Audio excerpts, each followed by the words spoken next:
Hello hello వందనాలన్నా. అమ్మ, వందనాలమ్మా. మీ పేరేంటమ్మా? ఎక్కడి నుంచి కాల్ చేస్తున్నారు? నా పేరు బేబీ అన్న. మేము మేల్చిరమల్లో రేవూరు గ్రామం నుంచి చేస్తాను. ఓకే, మీ సందేహం ఏంటమ్మా? ఓఫీర్ సార్ ఉన్నారు, పంచుకోండి.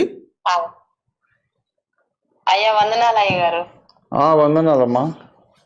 అయ్యా నా డౌట్ ఏంటంటే ఇశ్రాయేలీలు అందరూ యేసయ్యని ఎరగరు కదయ్యా. అవును కదా. రక్షకునిగా అంగీకరించరు కదా, వాళ్ళ పరిస్థితి ఏంది చనిపోయినాక అనేది. ఇశ్రాయేలీయులైనా యూదులు కానీ అన్యులైనా సరే సువార్తను నమ్మి బాప్తిస్మము పొందని వాళ్ళందరూ నరకానికే పోతారు.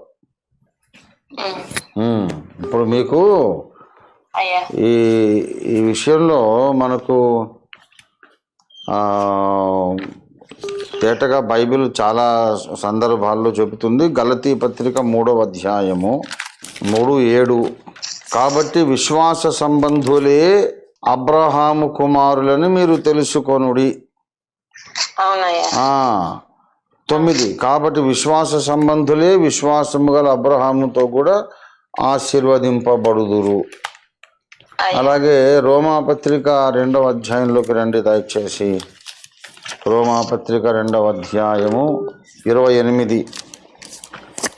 బాహ్యమునకు యూదుడైన వాడు యూదుడు కాడు, శరీరమందు బాహ్యమైన సున్నతి కాదు, అయితే అంతరంగమందు యూదుడైన వాడే యూదుడు. విన్నారా? గనుక ఈ శరీర సంబంధమైన ఇశ్రాయేలు వాళ్ళు సువార్త నమ్మాలి. వాళ్ళు కూడా సువార్త నమ్మితే ఇప్పుడు నిజమైన ఇశ్రాయేల్ అవుతారు వాళ్ళు. అట్లా లేని వాళ్ళు ఎవరు కూడా నిజమైన ఇశ్రాయేలు కాదు. మారు మనసు పొంది హృదయంలో సున్నతి పొందాలి, అప్పుడే వాళ్ళు దేవుని ఇశ్రాయేలు. గలతీ పత్రిక 6వ అధ్యాయము 15వ వచనం. గలతీ 6:15. కొత్త సృష్టి పొందుటయే గాని సున్నతి పొందుటయందేమీ లేదు, పొందకపోవుటయందేమీ లేదు. ఈ పద్ధతి చొప్పున నడుచుకునే వారికందరికీ అనగా దేవుని ఇశ్రాయేలునకు సమాధానమును కృపయు కలుగునుగాక అన్నాడు. దేవుని ఇశ్రాయేలు అంటే కొత్త సృష్టి పొందినవారు. యేసుప్రభు వారి యజ్ఞం జరిగిన తర్వాత, కొత్త నిబంధన రాయబడిన తర్వాత, నూతన నిబంధన సంఘ క్రమం మొదలైన తర్వాత ఎవరికైనా ఒకటే చట్టం. నమ్మి బాప్తిస్మం పొందితేనే రక్షణ, యూదులకైనా అన్యులకైనా.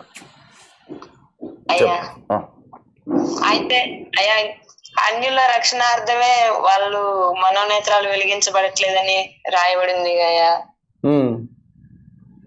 అయితే వాళ్ళకు కూడా శిక్ష ఉంటదా అనేది నా డౌట్ అయ్యా. తప్పకుండా ఉంటుందమ్మా. ఇప్పుడు వాళ్ళకున్నది ఆదాము రక్తమే కదా, జన్మ పాపులే కదా వాళ్ళు కూడా.